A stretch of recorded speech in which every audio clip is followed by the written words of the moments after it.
Hello viewers, एक बार फिर से स्वागत है आप सभी का हमारे यूट्यूब चैनल फॉरेस्ट्री नॉलेजी पे। आज हम आप सभी के लिए फिर से एक नया टॉपिक लेके आए हैं जो कि है हमारा काला शीशम। जी हाँ दोस्तों, जैसा कि आप देख रहे हो कि जो काला शीशम होता है वो सागवान से भी महंगा देखने को मिलता है ना।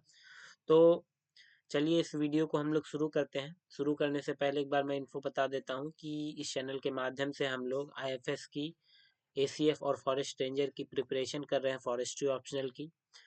तो जो बच्चे नए हैं वो इस चैनल को सब्सक्राइब कर दे सो दैट कि आप तक रेगुलर वीडियोस जो है हम लोग डेली बेसिस पे जो अपलोड करते हैं वो आप तक मिलते रहे। चलिए वीडियो को हम लोग शुरू करते हैं कि क्या है काला शीशम, ये कैसे हमारा जो आपका साधारण शीशम होता है उससे कैसे अलग है, क्या बेसिक डिफरेंसेस है और ये इतना महंगा क्यों है ना। तो इन सभी चीज़ों को हम देखेंगे। चलिए शुरू करते हैं। सबसे पहले हम बात करते हैं कि जो डिफरेंसेस है ना। जैसे कि हम सभी अपने आसपास जो शीशम के पेड़ को देखते हैं तो वो जनरली जो मोस्टली आपको देखने को मिलेगा वो हम लोगों को जो 90% जो देखने को मिलता है वो होता है हम लोगों का नॉर्मल शीशम, जिसको हम लोग बोलते हैं डल बर्जिया शीशु। ठीक है, डल बर्जिया शीशु जो होता है वो देखने को मिलता है। जो कि ये देखिए, ये मैंने इसका पिक्चर लगा रखा है, ये हमारा डल बर्जिया शीशु है। ठीक है, बट ये जो आप देख रहे हो, ये जो टिम्बर है, ये जो वुड है, ये एक्चुअली आपको डलबर्जिया लेटिफोलिया का वुड है। ये डी है, डल बर्जिया लैटिफोलिया। ठीक है, यह आपकी डलबर्जिया लैटिफोलिया है। इसे काला शीशम भी इसीलिए बोला जाता है क्योंकि जो इसका वुड होता है ना ये डार्क ब्लैक होता है, इसीलिए इसको हम लोग काला शीशम भी बोलते हैं। तो आप पहचानोगे कैसे? ऐसा तो नहीं कि पेड़ काट के देखेंगे हम लोग कि काला है कि नहीं, है ना। तो देखिए, जो आइडेंटिफिकेशन मार्क्स जो होती है वो क्या होती है, हम लोग आइडेंटिफाई जो करेंगे, है ना। आइडेंटिफिकेशन की अगर हम बात करें, आइडेंटिफिकेशन की, तो आइडेंटिफिकेशन के लिए हम लोग प्रेफर करते हैं लीफ को, है ना। अब क्या बेसिक डिफरेंसेस है, तो ये देखिए, ये जो आप लीफ देख रहे हो ये हम लोग का डलबर्जिया सीसू जो है शीशम है। इसके लीफ को आप देखो, ये आगे जो है ये क्या है, पॉइंटेड है ना। ये क्या है आपका, पॉइंटेड है, पॉइंटेड शेप जो है। तो ये आप समझ लेना कि ये आपका नॉर्मल शीशम है, डलबर्जिया शीशु है। एक जो हम लोग के काले शीशम की जो लीफ होती है वो होती है आपको कुछ इस तरह की। ये आपको आगे आप देखोगे तो ये आगे इस तरह, ये आपका लीफ हो गया, है ना। ये आगे आप देखोगे तो आगे इस तरह की ये इनवर्ड कर्व आपको देखने को मिलेगी। ठीक है, आप बेसिकली हिंदी में आप समझ लो कि चंद्र आकार दिखेगा, इनवर्ड कर्व। ठीक है, क्या मैंने कहा, इनवर्ड कर्व लाइक स्ट्रक्चर आपको जो है लीफ के आगे देखने को मिलेगी। तो ये इससे आप पता लगा सकते हो कि ये आपका जो है काला शीशम का पेड़ है। काला शीशम जो होता है ये, चूंकि जो इसकी जो ये कलर है ना, डार्क ब्लैक होती है, दिखने में काफी अट्रैक्टिव लगती है ना, काफी अट्रैक्टिव लगती है। तो इसलिए इससे क्या होता है कि लोग जो है डेकोरेटिव फर्नीचर्स वगैरह जो होते हैं ना, जो आपका डेकोरेटिव फर्नीचर्स वगैरह हो गए, है ना, डेकोरेटिव फर्नीचर्स वगैरह में ये आपको काफी ज्यादा यूज देखने को मिलता है। और इसीलिए जो इस है ये आपको कहीं ना कहीं सागवान के कॉस्टली और सागवान के प्राइस के आसपास आपको इसकी प्राइस देखने को मिलती है ना। चलिए अब हम लोग बात करते हैं जो हमारी सिल्वीकल्चर कैरेक्टर्स, जब हम किसी ट्रीज का लिखते हैं तो उसके लिए कैसे लिखते हैं, उसकी जो बेसिक फॉर्मेट्स है। सबसे पहले उसके हम लोग scientific name, common name, family, distribution, then phenology और सभी चीज़ों को हम लोग देखते हैं, है ना। वो एक फॉर्मेट है। तो सबसे पहले आपको क्या करना है, साइंटिफिक नेम मेंशन कर देना, है ना। डलबर्जिया लैटिफोलिया जो हो गया हम लोगों का।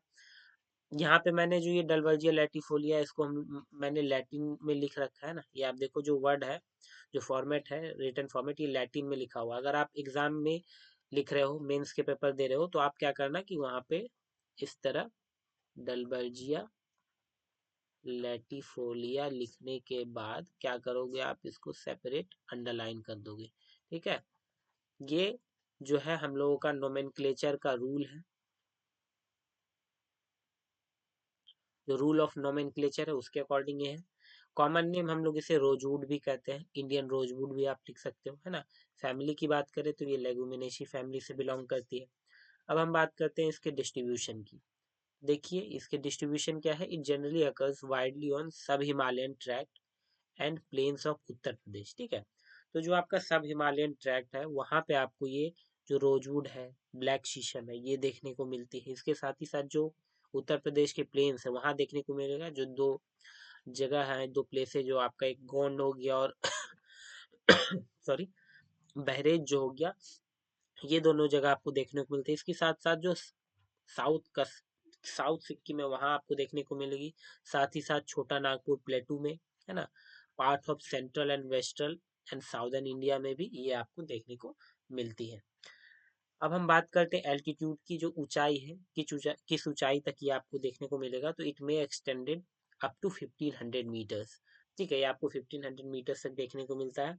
जनरली ये क्या है कि आपको जो रिवर वैलीज वगैरह है ना, और सब हिमालयन ट्रैक जो है वहाँ पे आपको ये देखने को मिलता है कि रिवर वैलीज है उसके किनारे किनारे आपको देखने को मिलेगा।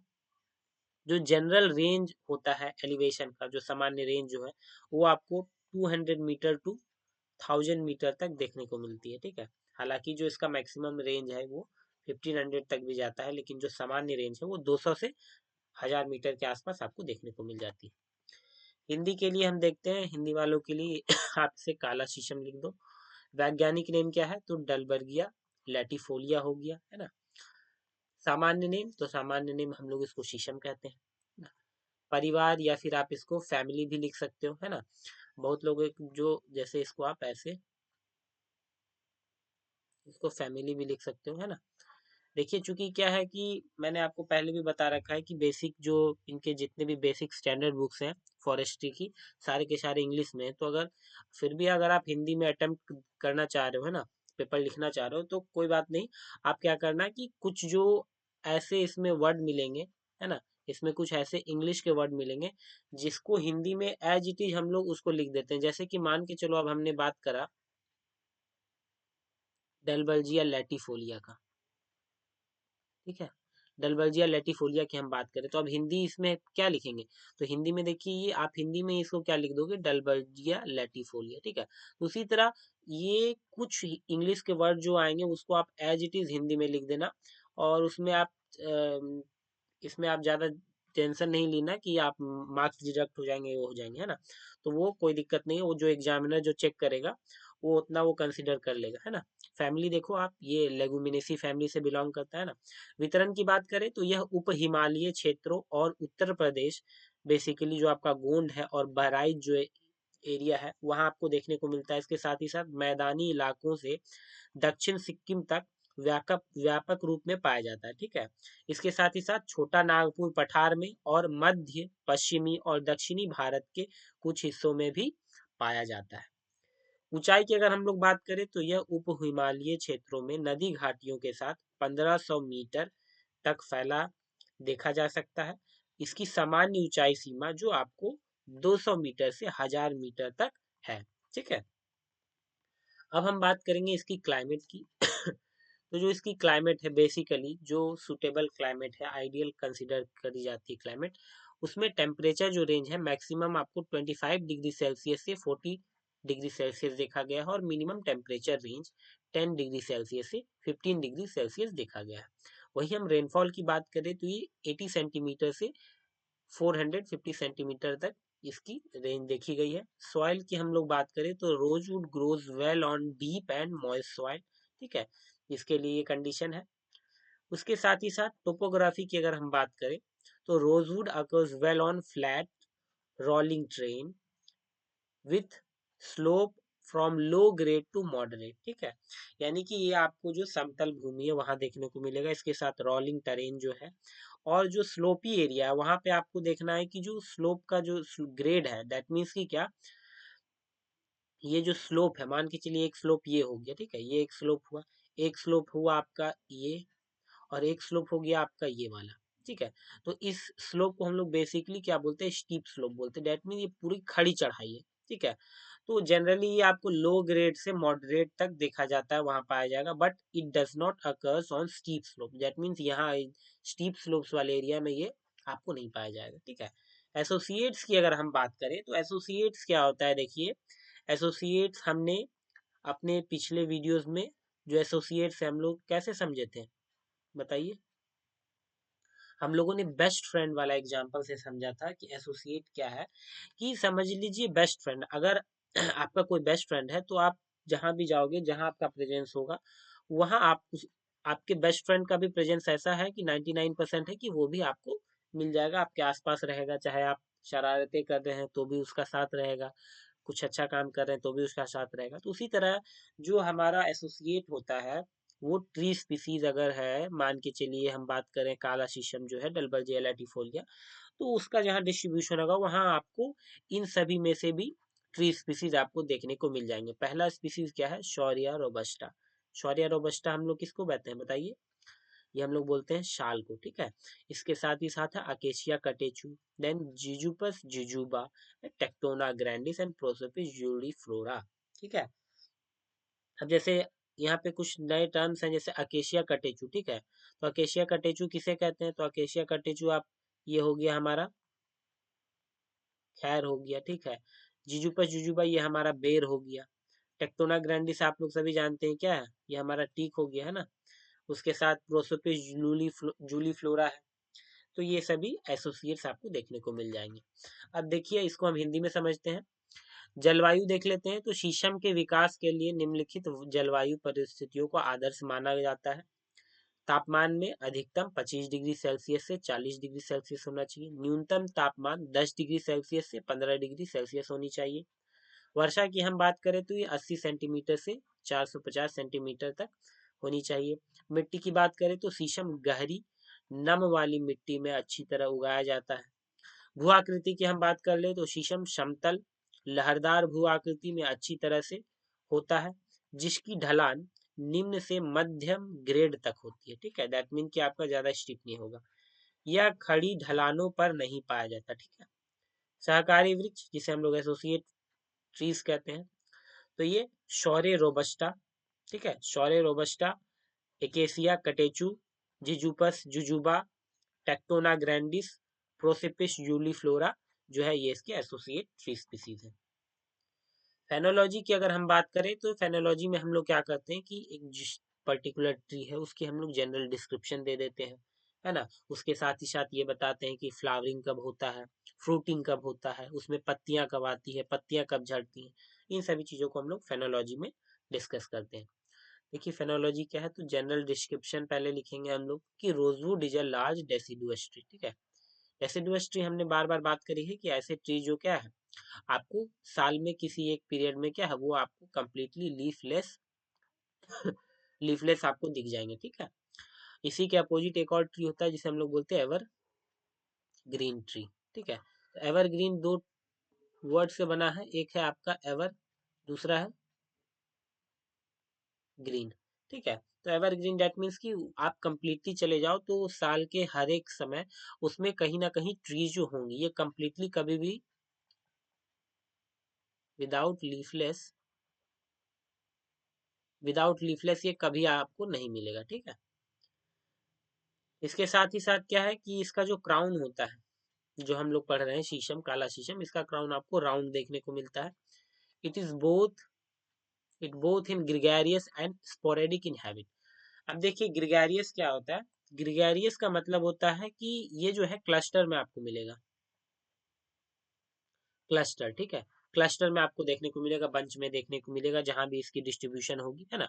और स्पोरेडिक दैट मीन्स कि क्या, कि मान के चलो एक एरिया है ना, तो यहाँ पे आपको एक दो मिल गए ट्री, यहाँ एक दो ट्री मिल गए, फिर यहाँ एक दो ट्री मिल गए, ऐसे। और अगर स्पोरेडिक की अगर हम बात करें तो मान के चलो यहाँ पे इस एरिया में वो वेजिटेशन आपको देखने को मिल रही है, तो ये काफी ज्यादा ऐसे फैला हुआ रहेगा पूरा, ठीक है। स्पोरेडिक क्लस्टर, ये बेसिक चीजें हैं। इसके साथ जो मैक्सिमम हाइट है ना, जो मैक्सिमम हाइट अब तक जो रिकॉर्डेड हाइट है इंडिया में, ये आपको 15 फीट देखी गई है, और 5 इंच जो है वो डायमीटर में देखी गई है, ये आपको कुर्ग में देखा गया, ठीक है। मैक्सिमम हाइट जो अब तक की मेंशन करी गई है, ये है। इसके साथ ही साथ अगर हम फ्लावरिंग एंड फ्रूटिंग की बात करें सीजन की, तो जो फ्लावरिंग पीरियड है ये आपका जनवरी से मार्च में देखने को मिलता है ना। और फ्रूट जो है वो आपको नवंबर से जनवरी के महीने में पकने शुरू हो जाते हैं।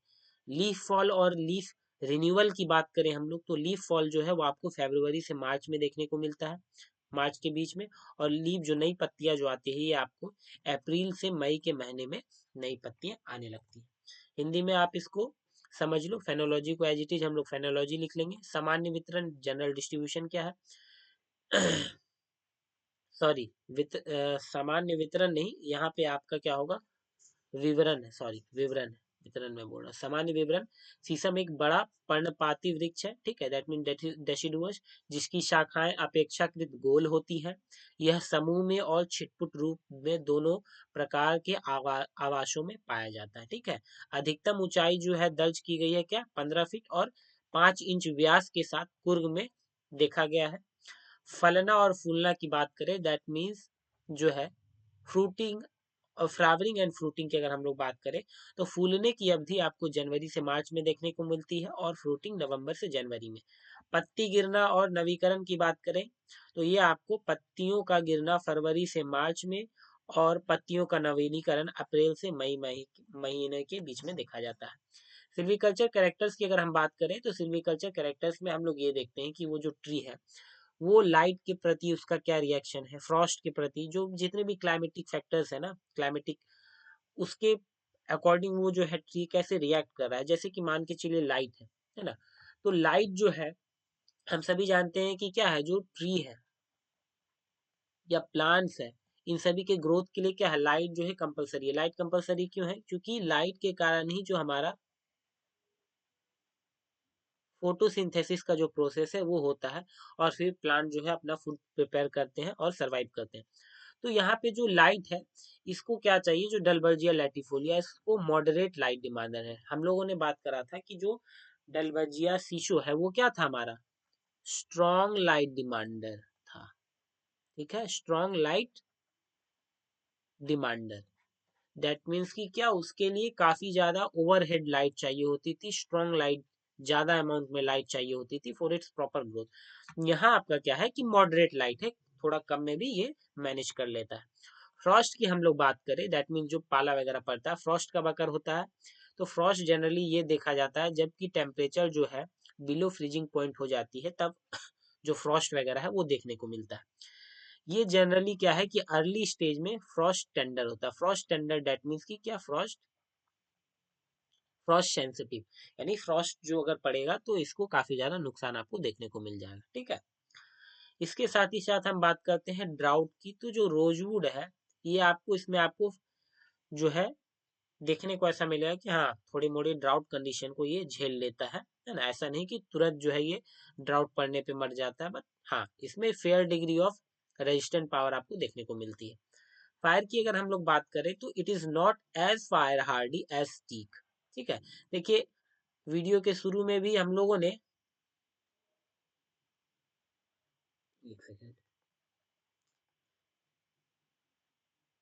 वीडियो के शुरू में ही आपने थंबनेल में देखा होगा कि जो हम लोगों ने देखा है कि जो इसकी वुड होती है ये सागवान से भी काफी महंगी देखने को मिलती है ना। तो इसका कंपैरिजन कहीं ना कहीं सागवान से किया जाता है, आपका जो है ब्लैक शीशम जो है हमारा, है ना, ब्लैक शीशम की कंपैरिजन जो सागवान से भी हम लोग करते हैं। देखिए क्या है कि ये फायर में भी जब इसका कंपैरिजन हम लोग करेंगे तो ये एज हार्डी नहीं होता है as compare to teak. That means कि टीक जितना फायर को रेजिस्ट कर पाता है उतना ज्यादा आपको ये ब्लैक शीशम नहीं कर पाता है ना। बट हाँ ये जो आपकी फायर है उसको ये कुछ हद तक रेजिस्टेंट करता है, उसमें आपको ये देखने को मिलता है। डैमेज बाय एनिमल्स में हम लोग बात करेंगे तो ग्रेजिंग और ब्राउजिंग की इशू आपको देखने को मिलती है। यहाँ जो डियर है, एलिफेंट्स है और जो कैटल्स है उसमें आपको देखने को मिलता है। ग्रेजिंग और ब्राउजिंग में क्या डिफरेंस है ना, ये मैंने बार बार अपने वीडियोस में बताया है। जो लोग नए हैं उनके लिए मैं फिर से बताता हूँ। ग्रेजिंग का जो, ब्राउजिंग और ग्रेजिंग में जो बेसिक डिफरेंस होती है ना, आपने कई बार देखिए गाय को देखा होगा, बफेलो को देखा होगा, वो क्या करती है अपने जो हेड है हेड डाउन करके क्या करती है, ग्रेजिंग करती है। तो इस प्रोसेस को हम लोग ग्रेजिंग बोलते हैं, ठीक है। हेड डाउन करके वो जो खाना खाती है, चारा चरती है, इस प्रोसेस को हम लोग ग्रेजिंग कहते हैं। बट कभी कभी आपने जो बकरी वगैरह है, जो गोट है, उसको आपने देखा होगा कि वो क्या करती है, अपने आगे के जो दो पैर होते हैं उसको ऊपर करके और हेड को अपवर्ड करके जो वो पत्तियां खाती है उसको हम लोग बोलते हैं ब्राउजिंग, ठीक है। तो ये बेसिक डिफरेंस है ग्रेजिंग और ब्राउजिंग में। कॉपिसिंग पावर की अगर हम लोग बात करें, तो कॉपिसिंग पावर में बात करें तो जो रोजवुड है, ठीक है, जो ब्लैक शीशम है, ये काफी अच्छा कॉपिसर माना जाता है। कॉपिसर और कॉपिसिंग पावर क्या होती है ये भी मैंने बताया है। कॉपिसिंग क्या होती है कि जब आप किसी पेड़ को काट रहे हो तो उस पेड़ के उस पोर्शन से कटने के बाद वहां से कई शूट्स, आपको एक नए शूट्स नजर आएंगे, ठीक है। आप काटो तो यहाँ से क्या है, मल्टीपल ब्रांचिंग शूट्स जो है नए नए निकल आएंगे, इसी को बोलते हैं कॉपिशिंग पावर, ठीक है। जर्मिनेशन की अगर हम लोग बात करें, तो जर्मिनेशन जो है ब्लैक शीशम में, ये जर्मिनेशन एपिजीनस इन नेचर होता है। डेट मीन्स की जो जर्मिनेशन होता है ये आपका एवब ग्राउंड देखने को मिलता है, एवब ग्राउंड देखने को मिलता है ना। और बेसिकली ये जो मानसून जब आता है, मानसून के अराइवल के टाइम पीरियड पे ये जर्मिनेशन आपको देखने को मिलेगा। हिंदी में हम लोग इसको वानिकी चरित्र से समझते हैं। प्रकाश, तो ये मध्यम प्रकाश की आवश्यकता होती है। पाला दैट मीन्स फ्रॉस्ट, प्रारंभिक अवस्था में ये पाला पाला कोमल है, ठीक है। आप इसको ऐसे भी लिख सकते हो कि पाला के प्रति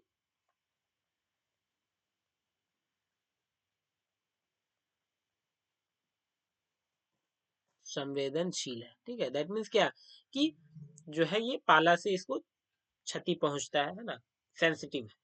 इसके बाद ही इसके साथ ही साथ सूखा हम बात करेंगे, तो शीशम में सूखे की परिस्थितियों का सामना करने की पर्याप्त क्षमता होती है, ठीक है, ये सूखा को झेल लेता है।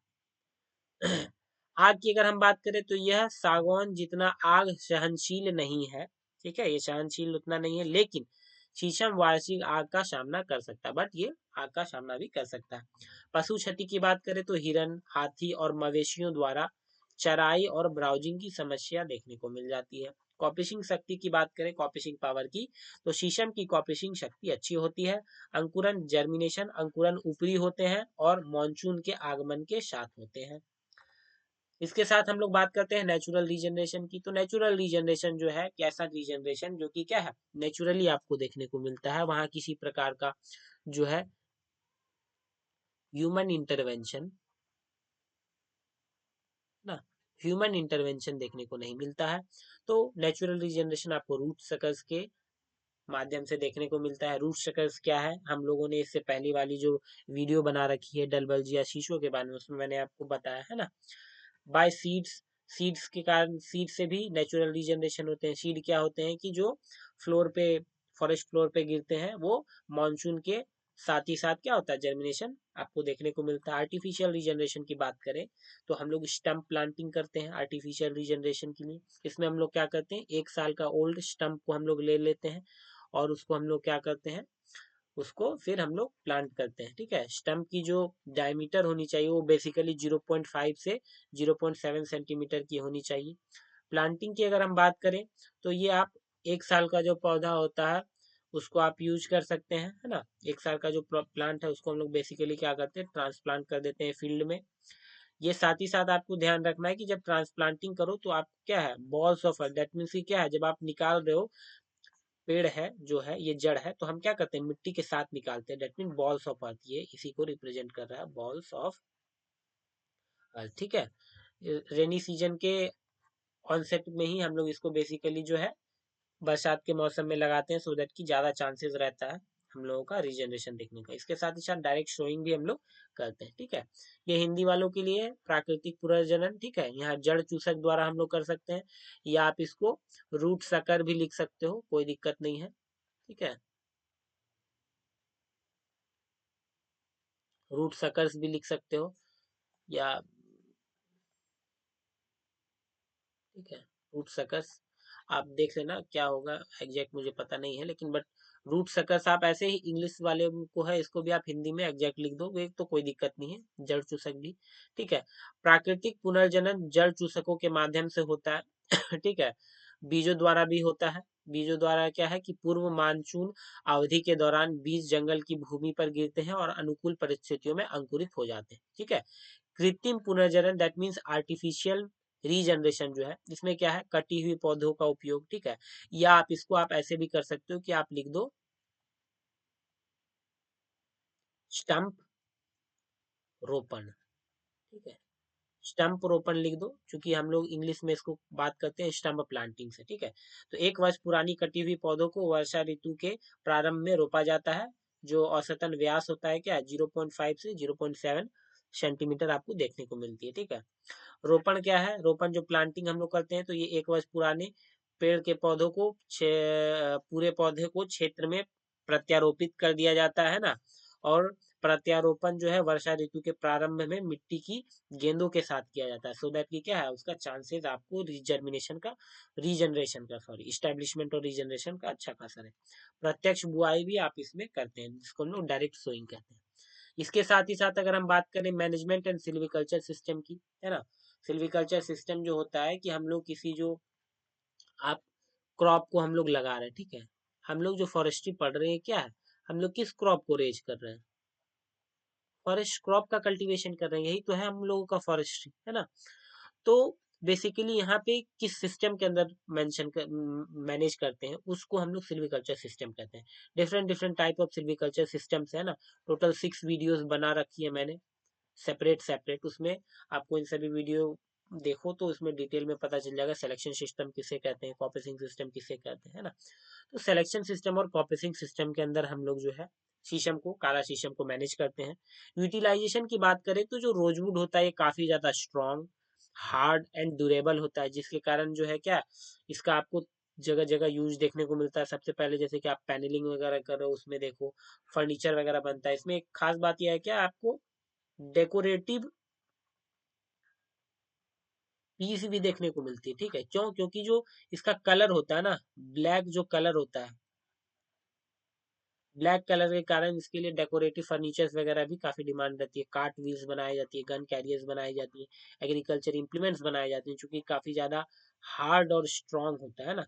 तो प्लाइंग वगैरह के लिए मटेरियल बनाई जाती है, जनरल कारपेंट्री वर्क में इसको यूटिलाइज करा जाता है। तो इस वीडियो में जो हमने कंप्लीट जो देखा ये टोटल आपकी इस ब्लैक शीशम के बारे में था, है ना। ये हिंदी में है कि प्रबंधन और वानिकी प्रणाली। देखिए चयन प्रणाली, कॉपसिंग। उपयोग की बात करें, शीशम बहुत कठोर मजबूत टिकाऊ लकड़ी होती है। इसका उपयोग आपको पैनलिंग, फर्नीचर निर्माण, गाड़ी के पहिए, बंदूक की गाड़ी और आपको कृषि उपकरण, सामान्य बढ़ई गिरी, ठीक है, जो कि आपको अब बेसिकली कारपेंट्री वर्क जो होता है ना, कारपेंट्री वर्क, इन सभी चीजों में आपको देखने को मिल जाता है। इस वीडियो में इतना ही, हम लोग मिलते हैं अगले वीडियो में। तो वीडियो अगर पसंद आया हो तो चैनल को लाइक जरूर कर दे, और सॉरी, वीडियो को लाइक जरूर कर दे, चैनल को सब्सक्राइब कर दे, सो दैट कि रेगुलरली आप तक वीडियोस पहुंचती रहे और आपकी प्रिपरेशन चलती रहे। Thank you and have a nice day.